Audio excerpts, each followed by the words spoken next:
Hey guys, welcome to the third episode of the most well-known podcast about Die Hard 5, the greatest movie podcast. Thank you for joining us. I'm here, as always, with my co-host, Bosco. Say hello, Bosco. Hello.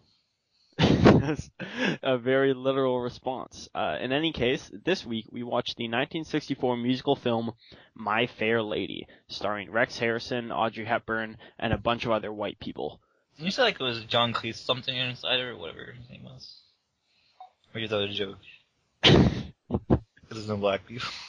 So, before we talk about the movie, I'll give a brief summary. My Fair Lady is a 1964 film based off the 1956 musical, based off the 1938 movie, based off the 1912 play, based off the Greek myth. Wait, really? What? Yeah, real. I don't even know that was true. Like, what is it?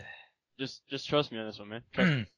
In any Okay. case, My Fair Lady tells the story of a professor of phonetics and language who decides that, or he makes the boast to a friend of his, a colonel from India. The professor's name is Henry Higgins, that he could make a Cockney slum girl who they run to for his opera able to speak perfect high-class English, because she is literally, you cannot understand her at times. Her accent is that bad. Annoying. So she begins taking speaking lessons, and after a time, Pickering and Higgins manage to get her to the point where she can indeed talk like a proper English lady. They then bring her to the horse races and the ambassador's ball at one point, and they finally decide that she is capable enough. They've done their job. He's won the bet. He's done it, as he says, or as many people say, that Henry's done it, and that Eliza is now a proper English lady. However, Eliza is very upset at this point because she doesn't know what to do with her life now, and she was kind of like callously disregarded by the two of them after it. And so she eventually walks out, and he doesn't understand why, and so they have a final confrontation at his mother's house before Eliza decides she's going to leave and marry Freddie. As Henry walks home, he finds that he's grown accustomed to her face, is the final song in the thing. And then finally, when he gets back to his study, he finds Eliza there waiting for him after all, giving us a kind of indistinct but happy ending. So, what were your thoughts on My Fair Lady? I mean, I'm reading into this little, you said there's a lot. This is a play, and it was a myth. But the myth is actually about statues. The myth has nothing to do with it. The myth is about a guy who... Well, it's very loosely based, because in a way, she would be the statue he created, because he created her in a garden now, as in... That's true. Audrey Hepburn does basically person. act like a statue with a mouth for about a solid third of this movie, where she's just a total fucking robot. Yeah, because all the singing she does is dubbed. Oh yeah, no, her lip syncing is awful, dude. No, they did the lip syncing before. It was actually the person that was supposed to dub it going on to them. It wasn't music played. She originally sang it, and then they dubbed the music. Oh, I see. So they did several takes to try to match as best they could, but it was just that. Yeah, because that's one thing that stuck out right away. If we want to talk about that, I felt like this was a really good musical, but not a great movie, because there were things like that where, like, it stuck out for a couple reasons. First, the lip syncing was god awful, because apparently, like Bosco said, they changed the tracks after. Rex Harrison, I don't even think was lip syncing, because there's a point when he's singing in his study and he turns around, and then he gets quieter. And so the only reason that would make sense for me is if they actually just had the boom out and everything and he's singing live on set, which I find really interesting. The main reason you can tell that they're lip syncing her, like, to someone else's voice, her and also Freddie, her love interest, is that their singing voices sound totally different.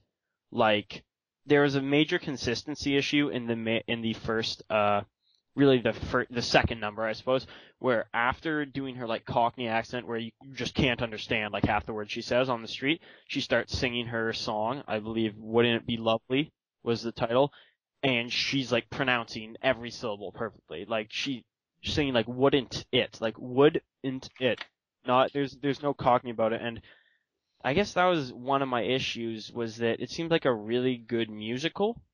Like, as far as music goes, I like this one, but I don't know, just as a film, it felt like all the elements weren't there. What are your thoughts? Well, yeah. There is like one bit where you actually do Audrey sing. It's like in the line where she's talking about pillow or something. Like one line. Actually, they didn't dub one line. Yeah. But she even said herself, if she knew that they were going to dub it, she would never have taken the role in the first place. Well, because she was one of the few roles, Audrey Hepburn, not from the musical production. Like Rex Harrison, I think, was the MVP in this movie. He came from the original musical production, but the person in the original musical production who played Eliza wasn't Audrey Hepburn. It was the chick who played Mary Poppins. What's her name? Julie Andrews. Julie Andrews. It was Julie Andrews. And so Audrey Hepburn was actually one of the few people that didn't come off the Broadway production. And I guess maybe her singing voice in the role was very untested, right? They didn't know I don't know if it was, because Audrey Hepburn, I think, can sing. Like, she's been in movies singing, but maybe it was the keys of the song or something that just didn't sound good with her voice, and they didn't know that ahead of time. No, she can sing. They just didn't like the way she sang it. That's all. And they just try to make it match Julie Andrews singing because they're trying to compete with Mary Poppins, which came out the same year. I believe Julie Andrews ended up winning the Oscar for her performance in Mary Poppins. I don't even know if Audrey Hepburn ended up getting nominated. Well, they like even if you look in the backstory, they actually the newspapers or whatever publicity would try and pit them two together because the same movie came out the same year and basically almost identical time periods. I mean, this one's a little bit later. It's in the 1900s, and because the cars are in it. So Yeah, they got cars, so it's definitely some in the 1900s. But it's all like Victorian era. Either it's the end of it or in the middle of it, and I think they pit the two movies together because they came out the same year, both musicals, basically very similar in time period, dress, and musical numbers. And I do think the production value in these movies is very good compared to the last we watched. This one's significantly better. It's probably one of the best movies we're gonna see, for most of it. But yeah, I mean, they try to pit the two actors together, and so when they start bringing them up against that, then that's what I think Audrey Hepburn's more mellow or more lower voice doesn't really suit or match Julie Andrews. Yeah, I would agree.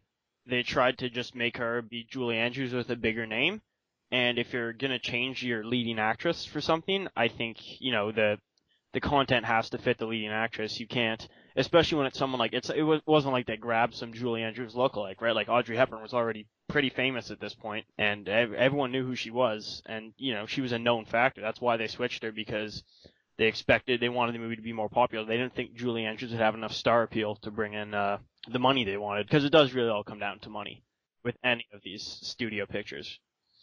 Well, I'm primarily going back to the part where they're pitting the two actresses together, which is a fictitious rivalry they had, there was none.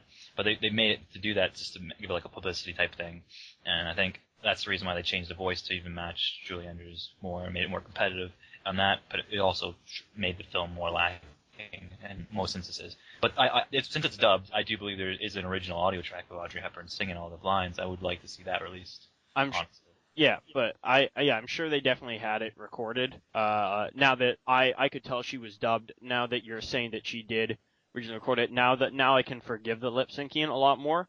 I still don't think that I don't like how you have to go into the backstory to look past things in movies, but that's at least fair, because I was gonna say Audrey Hepburn, like, she can sing, so at the time it didn't make a lot of sense to me why she just like looked fucking retarded trying to lip sync to the notes. The other kind of production value thing I had an issue with the movie is this wasn't across the whole movie, but there were a lot of times where they would just sitcom camera scene. And what I mean by that was they had their set, they just set up the camera at a flat angle to cover it, and they just go like that. And yeah, I know. I mean, some instances, yeah. But they were still moving. They had pan cams. We gotta remember back. This is in the 60s. Cameras are still massively large, and we're talking about movies like from other movies like I guess the one with the one with interracial marriage. I forget what it's called already.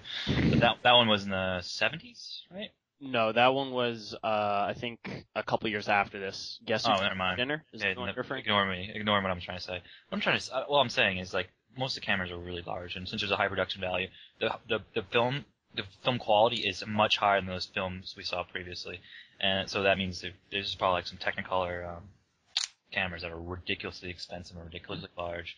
And this is very good. I saw the remastered. It's really high quality. I mean, this is some good shit.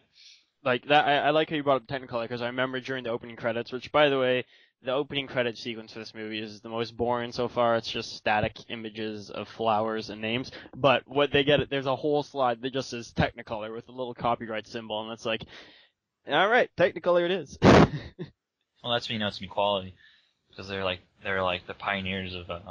Yeah, at the time this would have been a fairly big deal. I mean, we're a little into colored film at this point, but still to do a big money feature film, it still would have cost you quite a bit to make sure it looks nice and colored.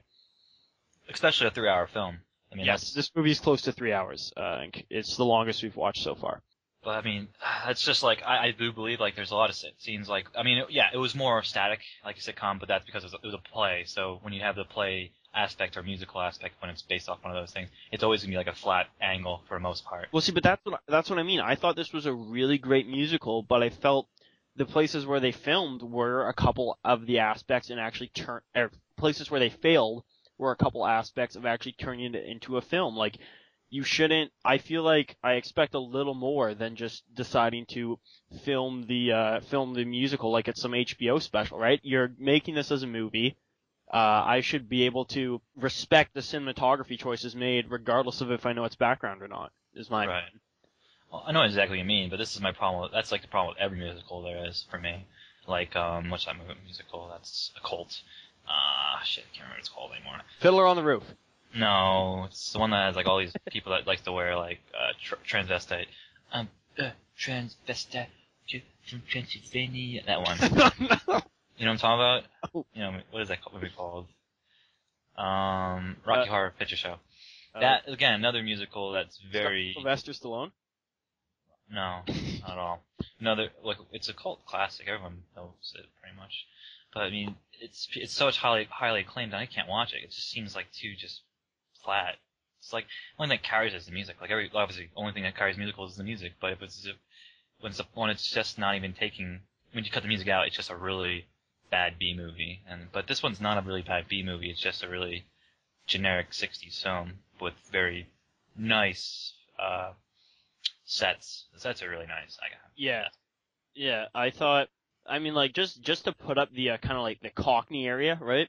Yeah. Where they use for probably a fair bit of the film, but that set was like massive, like that for mid/early 60s. Like that's a very impressive set to put that thing up, probably in some warehouse in California somewhere. Yeah, I thought that you're right. The production values were really nice.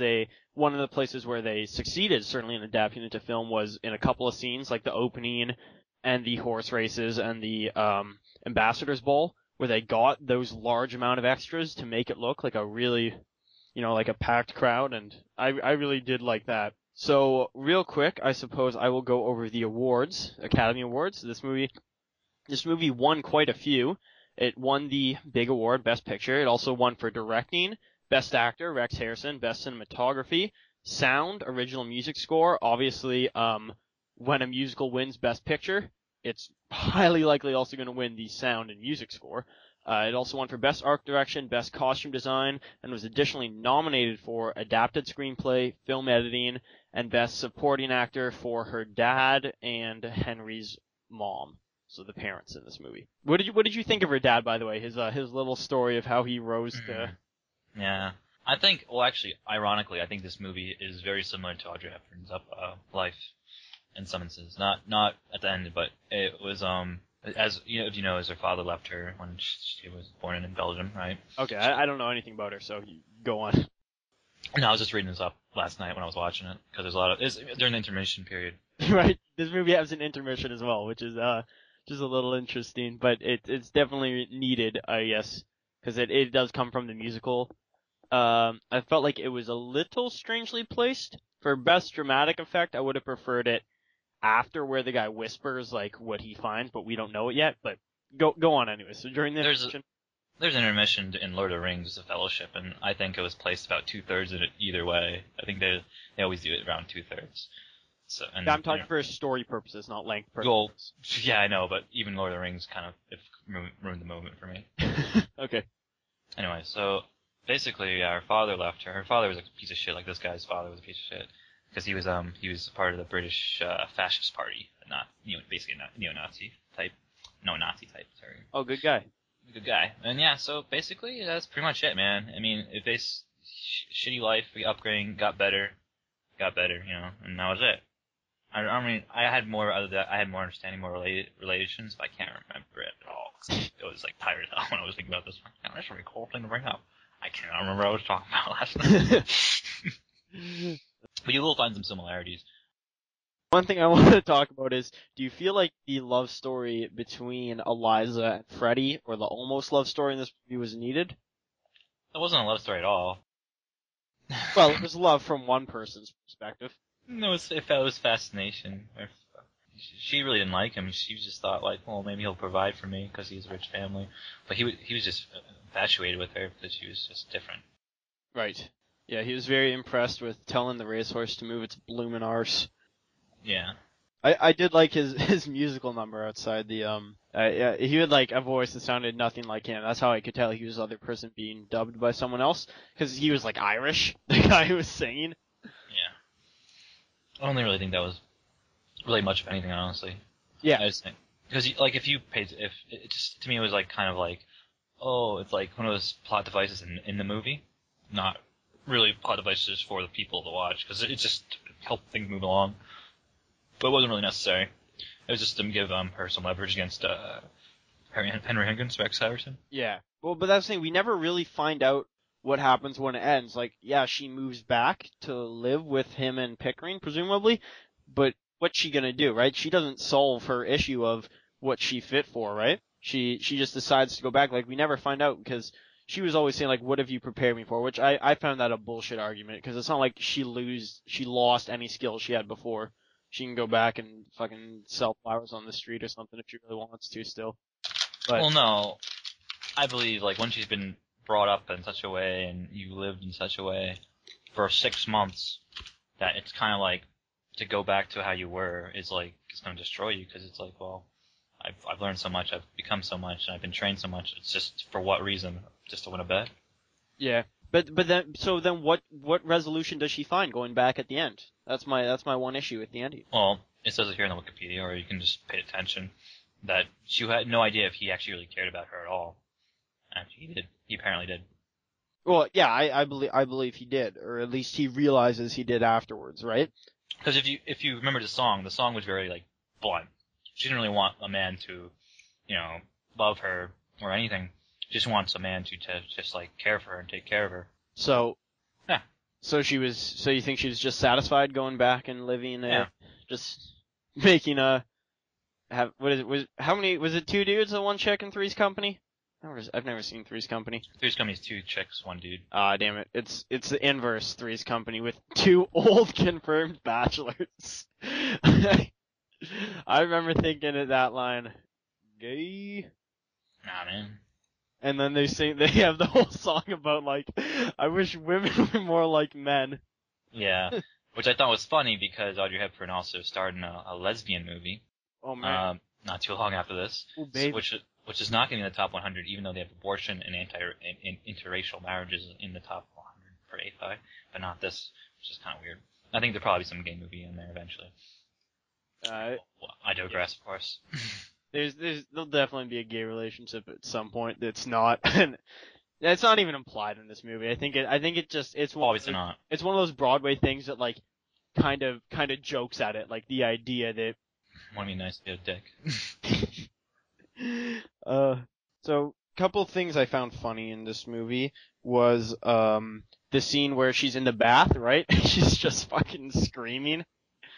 I thought that was great, and like, because these are things that I liked. There's a couple things I'm gonna say another one, because people reacted like how they would actually react. Like, there's that scene for, like, screaming in the tub, like it's comedic, right? She's like this dirty cotton girl who doesn't want to get in the tub, but then it actually cuts to the guys downstairs and saying, like, yeah, we can hear this. Or at the end of her dream sequence, which I thought was a little weird, because it kind of teased with the idea that we might be getting another surprise murder plot like last week in our movie, right? But when her dream sequence, he actually sees her, like, finishing the song, and he's looking at her and asking what's going on. So I like those touches. I also like the Gilligan cut. Did you pick up on the Gilligan cut in this movie? No, I don't know what a Gilligan cut would be. Okay, a Gilligan cut's like you'll see it all the time. Like once I tell you what it is, you'll instantly be able to know what recognize. Oh, I've seen all these places. It's like when someone says something and then it cuts forward in time, like being like, I don't know, some guy goes like, "Well, I'll never go to Cuba," and then it cuts to like him like face at the same angle and he's suddenly in Cuba. That type of thing. Oh, you mean like Family Guy? Sure. I'm not entirely sure. No. That you mean just like a Family Guy cutaway? I don't know, I'm joking. I used to be a president like you, then I took an intern to our knees. That Bill Clinton. Oh, okay, yeah. So yeah, what scene would that be? I don't remember this one. This is when after the horse race, when Pickering thinks like, because it was a great Gilligan because I didn't even pick up on it at first. When Pickering's telling Henry that it's all over, right? Like that, oh no, we're done. She can never be a proper lady, right? And then it instantly cuts 6 weeks forward to the ball. Oh. And Pickering's still going like, oh no, this can't work. Because that was a great Gilligan cut because I didn't even notice it was a cut for a couple seconds, which was really funny. Yeah, I guess. I guess. I wasn't really impressed by that, I'm sorry. I didn't pick up on it, so I didn't really care, so there you go. Any final thoughts on the movie? Not really. No? Do you want to give a summation if you had to give like a one sentence review? It's like Mary Poppins, but just not as good. Okay. I thought it was a really great musical and a alright movie. The movie aspects, I'm still not entirely there. And I'm still not even sure if Audrey Hepburn was that good in it. So, Bosco, any final anecdotes before we sign off for this week? I don't know, man. I don't have as much. This was a very serious movie for me. I don't know what to say. Because it wasn't absolutely terrible like the other two. Right. So I didn't have to make up my own adventures. I just kind of like went with it, you know? Right. Alright. Well, so next week we will be watching, this will be an interesting one, the 1927 American musical film, The Jazz Singer. This may be one of the earliest, if not the earliest movie on our list. In fact, I would not be surprised if it's the earliest, 27. So we'll be watching the 1927 film, The Jazz Singer. And as always, viewers, we've grown accustomed to your faces, so please join us next week. We hope you had a good time here on the Greatest Movie Podcast. You've never said that before. Goodbye.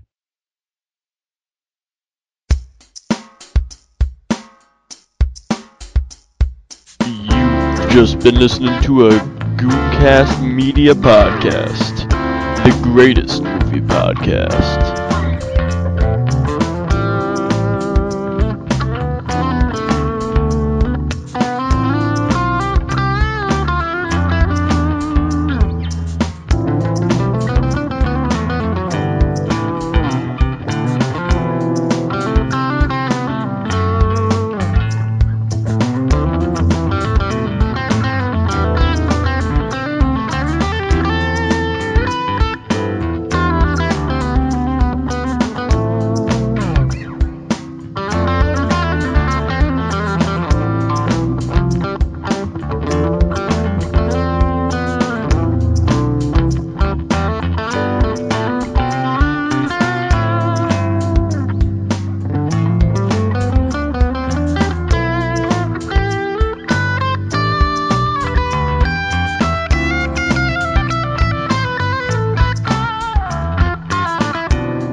I believe. So, all I got to say. that's all.